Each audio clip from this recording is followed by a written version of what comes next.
Bienvenue dans La Fondamentale, le podcast qui met en lumière les personnalités inspirantes et leur parcours. Aujourd'hui, je reçois Alex Z, un artiste peintre qui a décidé il y a 5 ans de prendre le temps de construire et partager son univers visuel. On parle de son parcours audacieux, d'art, de transmission, d'émotions, mais aussi de doutes qui peuvent être un moteur créatif. Je vous souhaite une bonne écoute. S'il y a quoi que ce soit, non, je ça dis, va. je coupe, c'est une honte. Casse-toi de chez moi. Le fou, tu sais. Bonjour et bienvenue dans La Fondamentale. Aujourd'hui, je reçois le grand Alex. Bonjour. T'as vu, j'ai dit le grand Alex parce que ça fait longtemps que j'entends parler de toi. Et dans la région. Alors, c'est ton prénom, c'est Alex. Mon prénom, c'est Alexandre. Alors, Alexandre, par nature. Alex, on m'a toujours appelé Alex. D'accord. Alex Z, parce que j'avais pas envie de choisir un prénom américain, un surnom américain, parce que tout le monde s'appelle... Enfin, je vais pas citer de nom, mais tout le monde s'appelle avec des blazes américanisants. Alex, c'était court. Les lettres me plaisent bien. Peut-être qu'on pourra parler du lettrage tout à l'heure. Et le Z derrière, parce que c'est la première lettre de mon nom de famille. Donc, Alex Z, je me suis dit que ça sonnait bien. Donc aujourd'hui, je reçois Alex Z qui est avec nous. Merci beaucoup de venir sur le podcast. Je t'en prie. Ça fait très plaisir de te recevoir. Je commence avec cette question qui permet de situer un petit peu l'âge. Alors, ça se dit ou pas d'ailleurs? Oui, bien sûr, on va le dire. J'ai 50 ans depuis pas longtemps. Je sais pas quelle génération c'est, la Z, la X, la Y. Alors là, je suis très nul en génération. Je me demande si je suis pas un boomer, donc ton public alors, je pense qu'on me le dira. Et ouais, ça craint. Mais j'ai 50 ans depuis peu et je le vis plutôt bien. Les 40 ans, je les ai très mal vécus. Les 50 ans, je les vis parfaitement bien. Alex, comment tu te présenterais toi? Comment je me présenterais quand on me demande mon métier? Parce qu'à chaque fois que quelqu'un veut savoir qui tu es, on commence toujours par l'activité professionnelle. Et je me qualifie maintenant comme artiste peintre. D'accord. Longtemps, je l'ai pas avoué, je l'ai pas dit. Peut-être que je l'assumais pas forcément. Aujourd'hui, c'est mon activité, c'est mon job, c'est ma passion, c'est les deux. Donc, ouais, je peux te dire que je suis artiste peintre. Qu'est-ce que tu mets derrière artiste peintre? Qu'est-ce que je mets derrière artiste peintre? Ouh là là, de l'inspiration, de la couleur, de la prise de tête, des émotions surtout, du relationnel, des partages, des échanges, un petit côté financier parce qu'il faut que j'arrive à en vivre aussi, et surtout des collaborations. Donc tout ça. Ça fait longtemps que tu fais ça? Ça fait 5 ans. C'est-à-dire que ça fait 5 ans que je m'y attache comme une activité principale. Donc ça fait 5 ans que c'est mon activité principale. Ça doit faire 45 ans que c'est dans un petit coin de ma tête, que c'est jamais sorti pleinement, par bribes parfois. Mais non, ça fait 5 ans que je suis en plein dedans et que je m'éclate. Alors quand tu dis que ça fait 5 ans, ça veut dire qu'avant, c'était pas ton métier principal. Non, j'ai eu plusieurs vies. Ça a toujours été ta passion, c'est ça, hein, t'as toujours été là-dedans, mais t'as eu plusieurs vies. J'ai eu plusieurs vies. Ma précédente vie, c'était manager stratégique dans une grande entreprise, dans une grosse administration. Okay. Je l'ai été pendant 21 ans. Boulot qui m'a plu, j'ai monté les échelons, enfin, aucun problème, aucun hic, aucun souci. Sauf que il y a 5 ans et demi de ça ou 6 ans, je suis immobilisé chez moi pendant 8 mois ou 9 mois. Et là, il faut que je fasse quelque chose avec mes mains, avec ma tête, sinon je deviens fou. J'ai besoin de m'aérer le cerveau et je trouve chez un bouquiniste des vieux journaux que j'achète. Je prends quelques marqueurs, je prends quelques bombes et dans la mesure où ça m'a toujours passionné, que j'ai un petit passé avec de l'histoire de l'art, avec de la culture urbaine, etc., je commence à écrire, parce que j'adore écrire aussi, j'adore les mots. J'enchaîne quelques mots, je mets quelques suites de phrases, quelques couleurs, quelques coups de bombe, et ça part comme ça. Ça part finalement de la contrainte. Oui, parce que de cette limitation, de cette contrainte, j'ai voulu m'en sortir et au départ, je voulais que ça m'aère le cerveau, en fait. J'ai fait ça pour m'aérer le cerveau. Alors, ça m'aère toujours le cerveau, mais plus ça allait, et plus je me suis rendu compte que ça me le remplissait aussi, le cerveau. À ce moment-là, toi, tu te dis, tiens, je peux en vivre? Non, pas encore. Okay. Non, ça reste une activité annexe, ça reste un plaisir. Je reprends mon taf à l'issue de ma période. Je vais mieux, je travaille, j'ai un gros boulot, j'ai une grosse pression, j'ai un quotidien professionnel extrêmement chargé. Mais le soir, le week-end, je continue encore un petit peu à écrire, à peindre. Et puis mon épouse me dit, attends, c'est chouette ce que tu fais là. Alors tout le monde me dit que c'est chouette. Oui. Mais c'est ma famille, c'est mes potes. Bon, je me dis qu'ils sont gentils, quoi. Tu te dis, ils ont un prisme un peu... Ouais, qui fait que... c'est un peu faussé, c'est un peu faussé. Ils sont sympas. Donc, mon épouse me dit, ouvre-toi un petit compte Instagram. Tu les mets sur Insta et comme ça, tu pourras le partager avec d'autres personnes. Donc, j'ouvre un petit compte Instagram, Alex Z Création. Je commence à mettre quelques toiles que j'avais fait par-ci, par-là, quelques petits pavés de verre, quelques feuilles de journaux, que j'améliore, que j'affine. Et là, j'ai des messages, j'ai des abonnés, j'ai des likes et surtout, j'ai des commandes. Là, quand ça arrive, toi, ça te fait bizarre, ça te surprend ou finalement, c'est plutôt fluide. Tu vois ce que je veux dire ? Ouais, non, il n'y a rien qui est fluide. Hein. Tu vas voir. Non, c'est pas fluide parce que je me questionne toujours pour savoir pourquoi, qu'est-ce qu'ils aiment, pourquoi ça plaît, pourquoi ça leur plaît. Ouais, après, tu te poses ces questions. Oui, parce que je suis toujours pas légitime là. Ok. Moi, je suis le directeur du centre de sécu de Brignoles. Pourquoi je vendrais des tableaux ? Pourquoi j'aurais une production artistique à côté, quoi ? Et légitime, ça va le devenir de plus en plus parce qu'on me passe des commandes. Certains insistent en me disant « Mais attendez, moi j'en veux une, je veux ça de vous ». Oui, qui insistent vraiment, donc qui viennent et confirmer que t'es artiste et que qui viennent toquer un tes peu, productions artistiques, ça leur plaît. Quoi. Ils sont prêts à mettre de l'argent dedans. Donc ça toque un peu à la porte de l'Instagram. Je fais quelques ventes, les retours sont bons. Et là, je me dis, il y a peut-être un petit quelque chose à faire, quoi. C'est génial. Donc, deuxième étape, je demande à mon entreprise si je peux exercer une activité en double. Ouais. Donc, si sur le plan légal, j'y ai droit. Il se trouve que j'y ai droit. Et pendant plusieurs mois, de longs mois, j'ai une double activité, c'est-à-dire mon activité artistique et mon activité professionnelle, entre guillemets, classique. C'est comme ça que tu commences pour te faire un peu la main. Enfin, en gros, si ça marche, c'est ça, si ça fonctionne. C'est ça. Quoi. Et puis, passé 1 an de cette double activité, mon épouse, toujours elle, qui a été un gros levier dans mon développement artistique, faut le dire, elle me dit, attends, arrête là, tu te rends fou. Arrête-toi pendant 6 mois, pendant 1 an, tu te prends une disponibilité, tu vois. Ça te plaît, tu continues, ça marche, tu continues, ça marche pas, tu réintègres. Et tu dirais qu'elle t'a aidé à t'autoriser ça ? Dans la série, je me pose 36 000 questions, je m'en posais 36 millions de questions. Là, Muriel, elle m'en a posé qu'une, est-ce que ça te plaît ? Donc la réponse était oui. C'est génial d'avoir quelqu'un comme ça qui t'autorise à dire est-ce que ça te plaît ? Si c'est lui, vas-y. Là, ça a été le beau déclic et le gros déclic, ouais.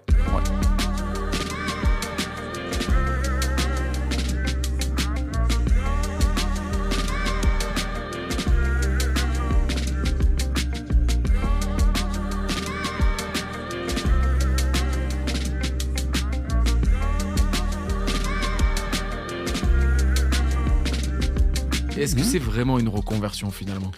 C'est plus une suite logique en fait. Alors si je remonte encore un petit peu plus en arrière, j'ai toujours été passionné par l'art et par les arts. J'ai fait un bac avec une option musique où j'avais 6 ou 10 heures de musique par semaine. C'était une démarche artistique qui me plaisait. Et surtout, à l'adolescence, j'étais passionné par la peinture, le classique comme le moins classique. Et il y avait une émission qui passait sur Arte, alors dédicace aux vieux, qui s'appelait Palette. Et cette émission-là, pendant 1 heure, ça prenait un tableau et ça te décortiquait le tableau en entier. Qu'est-ce que le peintre a voulu faire ? Qu'est-ce qu'il a voulu dire ? Comment il a utilisé la couleur, la lumière, les éléments ? Et ça me passionnait parce que je me disais, enfin, quelqu'un me prend par la main et m'explique ce que je vois tous les jours ou ce que je peux aller voir dans un musée, mais que je comprends pas forcément moi et moi seul. Et ça a été un premier pas vers ma culture et mon plaisir de découvrir l'art, et l'art pictural particulièrement. Okay.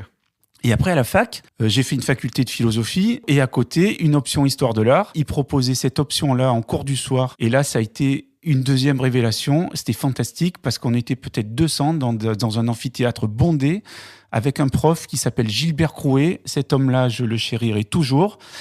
Qui, pareil, alors c'était plus Arte, c'était plus Palette, mais je l'avais en live à l'explication de tous les tableaux.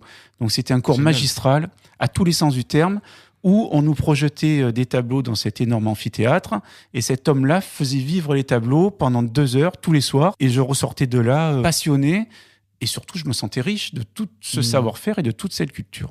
Sans que je ne peigne à ce moment-là, jamais. Tu peignais pas. Jamais. J'étais vraiment le making-of. On fait ça, qu'est-ce que ça raconte? J'engraissais le disque dur, en fait. Mais jamais, parce que je m'en sentais ni capable, ni légitime. Alors oui, gros attrait pour l'art urbain, par contre.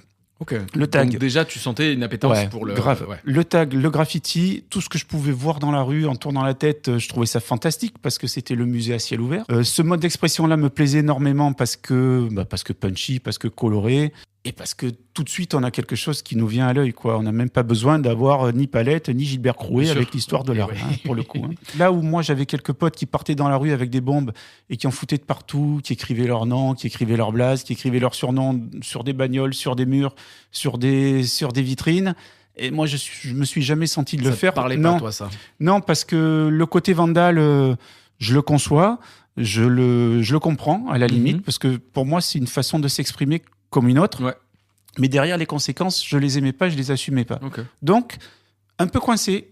L'histoire de l'art qui me plaît, cette pratique-là que j'adore, cet art, parce que pour moi, c'est un art que j'admire, avec des cadors mirobolants que je vénère toujours, mais je franchis jamais le pas. Jusqu'à cette fameuse période-là où il a fallu, où je me suis senti légitime pour y aller. Comment ça se passe cette période-là? Qu'est-ce qui se passe comme déclic? C'est vraiment la limite qui t'a obligé à y aller ou... Je sais pas, je crois que c'est un alignement de planètes. Tu sais quoi? Je mets en parallèle les mots, ma passion pour les mots. Ce petit événement de vie là où je suis immobilisé à la maison et il faut que quelque chose se passe. Mon quotidien professionnel où ça fait 21 ans et bon, je suis en place, je suis bien, hein, aucun malaise, mais peut-être une petite envie de bouger. Et puis le fait de me dire il y a peut-être quelqu'un derrière l'écran ou derrière ma toile qui attend quelque chose de moi et avec qui je pourrais collaborer ou alors transmettre des émotions. Donc tout ça mis bout à bout. Peut-être là 45 ans aussi qui arrivent, en se disant qu'est-ce que tu as fait de ta vie, qu'est-ce qui se passe. Non, il n'y a pas de message subliminal. Non, mais je vois complètement ce que tu veux dire. Vraiment, pas de crise à la cinquantaine, mais pas en mode crise, mais n'empêche. Non, vraiment pas. Mais bon, je suis là et toi demain. Qui viens de la philosophie, je suppose que ces questions ça un peu en toile de fond. Alors oui, on dit que la philosophie, c'est apprendre à mourir, mais avant tout, c'est apprendre à vivre. Et ouais. Donc, qu'est-ce que je veux faire de ma vie? Comment je veux la continuer? Est-ce qu'il n'y a pas un moment où il faut un peu risquer, où il faut un peu tenter, où il faut un peu colorer? Ça, le risque, il est super important parce que, bon, je te l'ai dit, j'ai 50 ans, j'ai grandi, je suis né avec l'idée de me dire j'ai un job fixe, j'ai un CDI, je travaille dans une administration, j'ai la sécurité de l'emploi. Tu avais coché toutes les cases pour les parents. Ça, c'est les darons, ils étaient contents. Papa, maman, c'est l'autoroute. Là. On est d'accord. C'est l'autoroute. Sauf que les aires de repos, les bifurcations, les itinéraires bis, je ne les regardais pas forcément. Et là, à cette période-là, j'ai tourné la tête et l'itinéraire bis, je l'ai regardé, clairement. Sans folie, tout en étant, encore une fois, bien réfléchi, avec plein de questions et en bornant tout ça. Ça peut empêcher de construire les choses, c'est ça que tu veux dire? Ouais. Serein, sain, toujours avec des questions, mais... au fur et à mesure, et des réponses qui m'arrivent. Concrètement, alors j'aime bien comprendre comment ça marche, c'est le côté matériel. En gros, tu t'achètes du matos ou tu avais déjà du matos pour bosser? Alors, j'avais un peu de matos, je m'en achète. J'investis le garage à la maison. Je m'en fais mon endroit. J'y passe 9 heures par jour. D'accord. Je chope une chambre dans la maison que nous avons aussi. Je m'en sers aussi de mini-atelier. Donc, j'utilise deux zones de la maison. Un côté pour le côté commande, devis administratif, le côté chiant, il faut qu'on se le dise, mais nécessaire. Et l'autre côté, en plein dans le garage, où je peins avec des bombes de peinture, avec des marqueurs, avec de la peinture acrylique, et je fais des tableaux, et quand j'ai envie, je fais des barils, et je fais sur des portes de voiture. Et quand j'ai du temps, et puisque là j'en ai, je profite, tout ce qui me passe par la tête, je l'envoie, je le crée, je le fais. Et les commandes commencent à arriver en même temps aussi. Donc toi, tu dis en même temps, tu montes en parallèle ton Instagram, qui permet d'avoir une vitrine finalement pour vendre, pour déjà partager tes œuvres. Déjà pour partager et après pour vendre. Et ma principale vitrine, à l'époque et aujourd'hui encore, c'est l'Insta. D'accord. C'est l'Insta. Bon, là, maintenant, j'ai des galeries et j'ai d'autres médias. C'est ce que j'allais te dire, tu as des galeries, tu as des endroits où il y a des... Mais l'Instagram, véritablement, moi, c'était ma vitrine, c'est top. Oui, parce qu'en plus, vitrine internationale. Oui. Et ouais. Tu vois, t'es pas obligé de venir là, pour ici, le coup, dans la région. Là, des fois, le fruit du hasard, quelqu'un habite à 20 bornes. Après, il y a eu des fois où j'ai envoyé des trucs en Italie, au Luxembourg, etc. Donc vraiment international. Oui, ouais.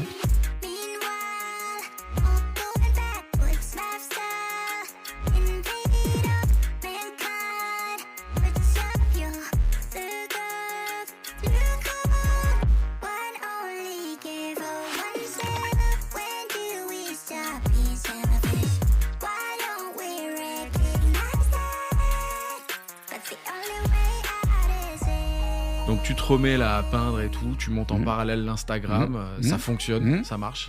Qu'est-ce qui fait que tu continues quand même à faire les deux? C'est vraiment que le salaire ou Non. T'as toujours un peu... C'est la peur. C'est la peur. On est en plein dedans. Ouais. Ça t'a aidé d'avoir ce filet de sécurité? Oui, parce qu'encore une fois, je pouvais pas y aller les têtes baissées. Tu ne serais pas senti... Ouais, non. Okay. Et le filet de sécurité, je l'ai lâché il y a peut-être 6 mois de ça. D'accord. Donc des missions. Ça y est. Mais tu vois, j'ai tremblé pendant les 15 jours avant de l'envoyer. Et peut-être le lendemain où j'avais posé ma démission, je me suis senti libre. D'accord. Dans ton corps, t'as ressenti que ça y est, t'avais fait ce qu'il fallait faire. Comme aligné, quoi. Comme quelqu'un qui décide enfin de s'assumer, comme quelqu'un qui prend une décision, parce qu'à un moment, c'est bien d'avoir le cul entre deux chaises, mais il y a un moment où il faut choisir. La liberté, le rythme, le rapport humain que j'ai, et ce quotidien qui m'anime tous les jours, c'est incomparable. Donc, et oui, non, là, tu es un artiste heureux en face de toi, en fait. Trop bien. Et donc, un homme heureux. Et puis, il y a un truc que j'arrive à alterner, et je pense pour l'instant très bien, c'est la solitude de mon atelier. Quand je peins, quand je crée, je suis dans la zone industrielle à l'Accro. Je suis dans un endroit un peu tranquille, un peu perdu. Je suis au milieu de tout ce qui n'a absolument rien à voir avec une démarche artistique. D'ailleurs, je suis un peu le make space de la zone là-bas. Mais c'est très bien parce que ces moments-là, ils me plaisent énormément parce que je suis seul. Ouais, parce que je suis bien, j'ai ma musique, j'ai mes toiles, j'ai ma création.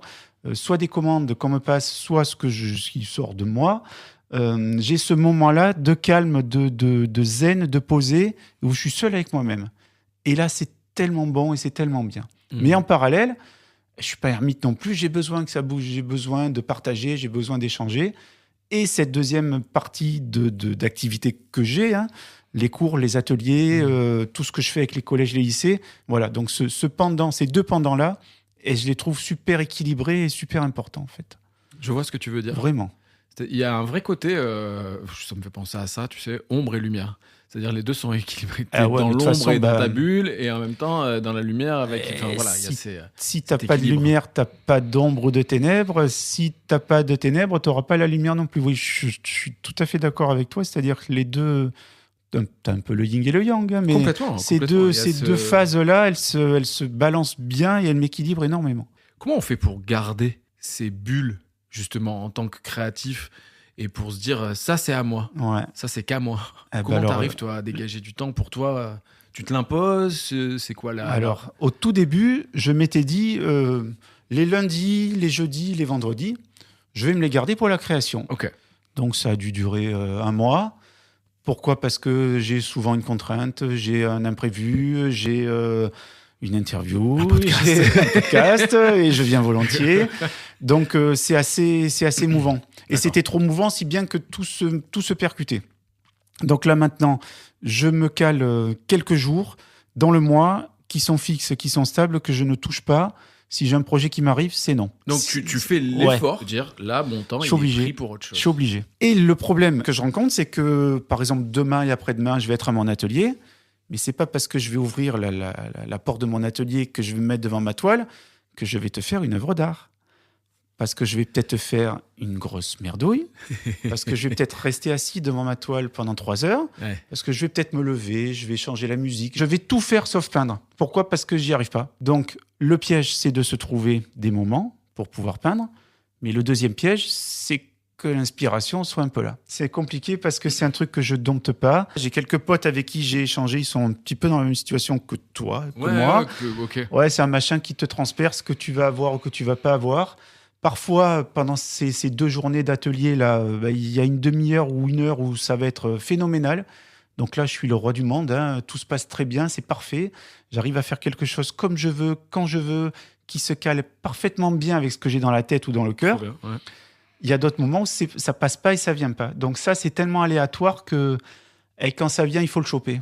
Maintenant, je pars de ce principe-là. Donc, j'ai toujours mes moments, parce que ces moments, ils m'aident à rentrer dans le truc. Tu sais quoi? C'est un cheval qui court et tu montes dessus ou pas. D'accord. Alors, l'image, tu la prends celle que tu veux. Le cheval, le train, le bus, les nuages. Ouais, voilà, c'est ça. C'est ça. Et une fois que tu es dessus, c'est pas un rodéo, parce que quand tu es dessus, tu es bien. Et là, quand je suis bien, là, que tu sais, tout est aligné, là, que les idées te viennent, que tu as ton petit motif, tu as ton petit brouillon, et ça coule, la musique, elle va bien. Ouais. Alors là, le sentiment, il est phénoménal. Dans ce genre de journée-là, je ferme l'atelier, je suis le champion du monde. dans ma tête. Hein. Ouais, bah, Mais je me sens trop bien. Je vois très très bien. Je me sens trop bien parce que c'est quelque chose de coulant, c'est quelque chose d'hyper agréable. Et surtout, j'avance dans... Alors là, tu sais quoi, ça, là on en parlait tout à l'heure, ça te vide l'esprit, ça te remplit l'esprit, mais c'est un flux continu. Et là, dans ce genre de situation, c'est parfait. Mais c'est dans le quotidien, dans la semaine, dans le mois, qu'est-ce que c'est difficile à choper, ça. Alors que c'est le cœur de mon activité, si tu cherches bien. Hein. C'est là où c'est délicat pour les artistes, tu vois, de se dire à chaque fois qu'il y a ce cheval, ce train qui passe, de prendre cette habitude et presque cette hygiène de vie de à chaque fois qu'il est là, je le prends quoi qu'il arrive. Alors c'est arrêtez tout. Arrêtez tout. Donc ça va être une note sur le téléphone, ça va être un papier que je vais griffonner. Alors parfois c'est quelques mots, parfois c'est une note que je vais m'enregistrer, parfois c'est un truc que je vais griffonner, parfois voilà. Mais il y a un truc qui arrive quoi. Il y a un truc qui arrive.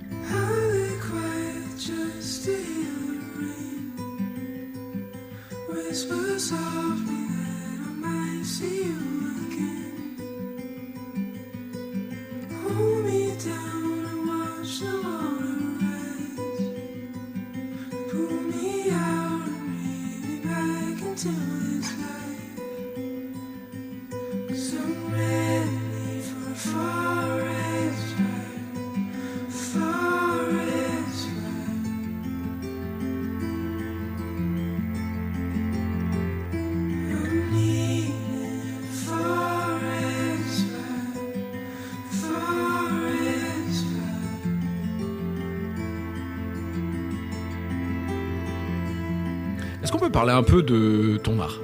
Mon art ? Ouais. Ah oui. Ça t'embête pas ? Ah non, au contraire. C'est vrai que tes œuvres, je les trouve à chaque fois très parlantes. Moi, elles me parlent. En tout cas, moi, elles me parlent. Parce que, comme tu dis, j'allais dire le street art, mais l'art urbain.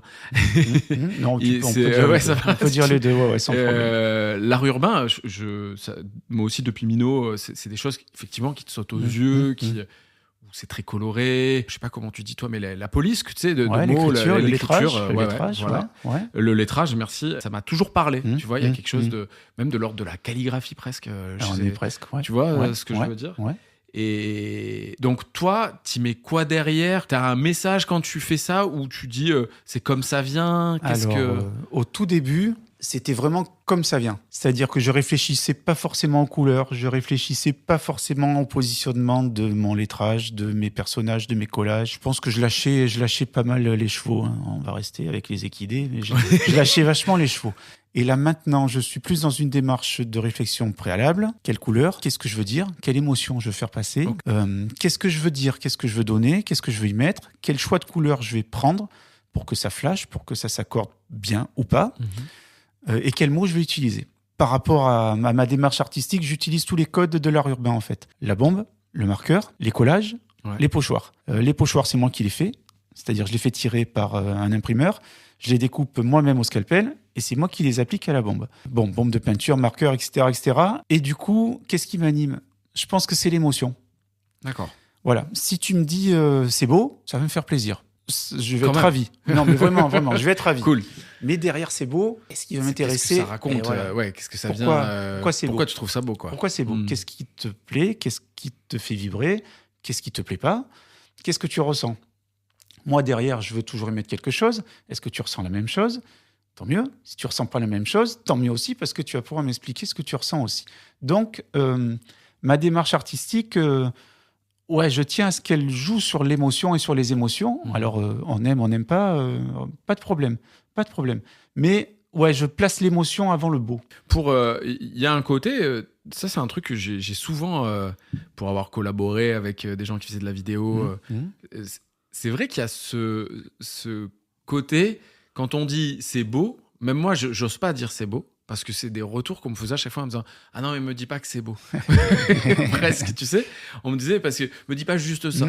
Et j'osais plus dire que c'était beau. Parce que moi, je trouvais ça beau déjà avant toute chose, tu vois.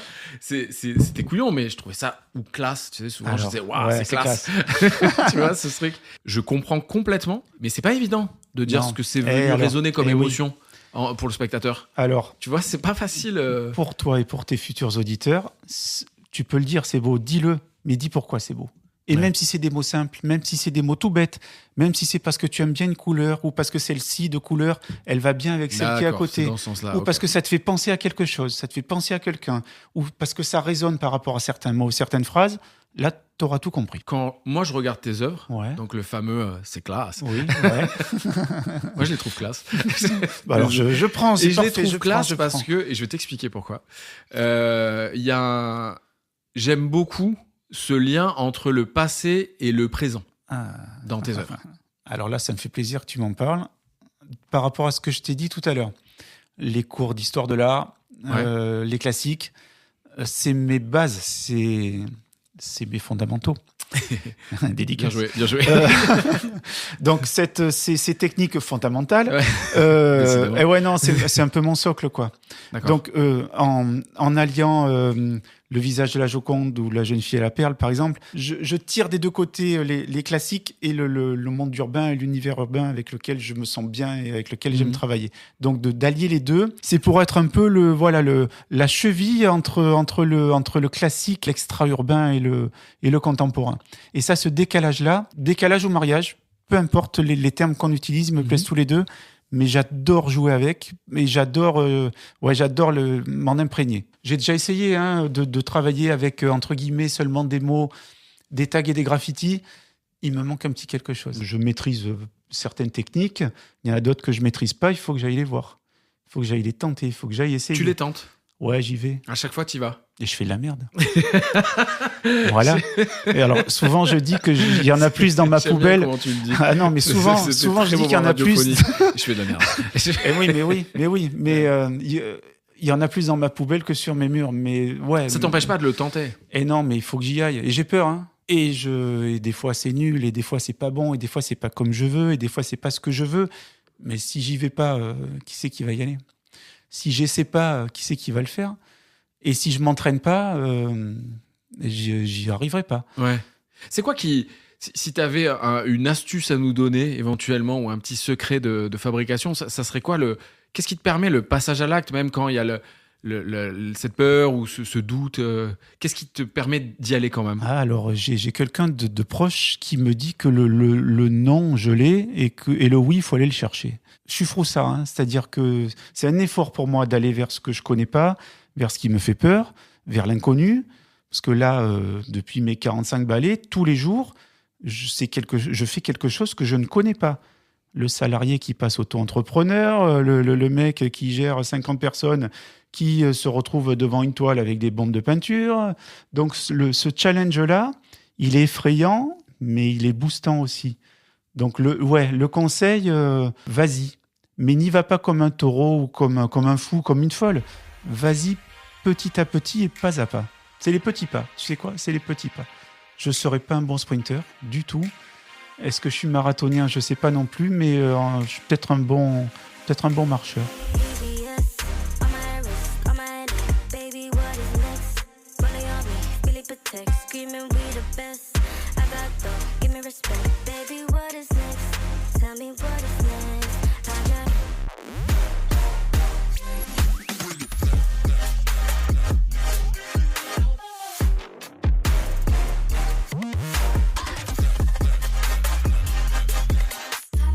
La fameuse question de fin, la question.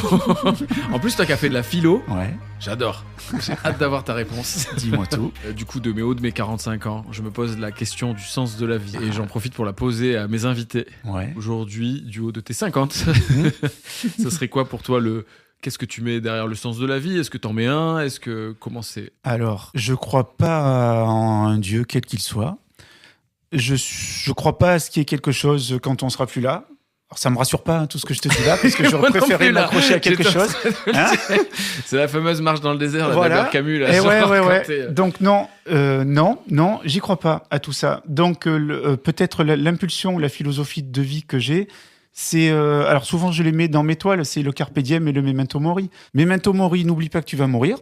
Donc ça envoie un petit bouchon quelque part. Hein, ça nous rappelle à l'ordre un peu. Ça nous rappelle un petit peu à l'ordre, exactement. Et le carpe diem, c'est profite du moment présent.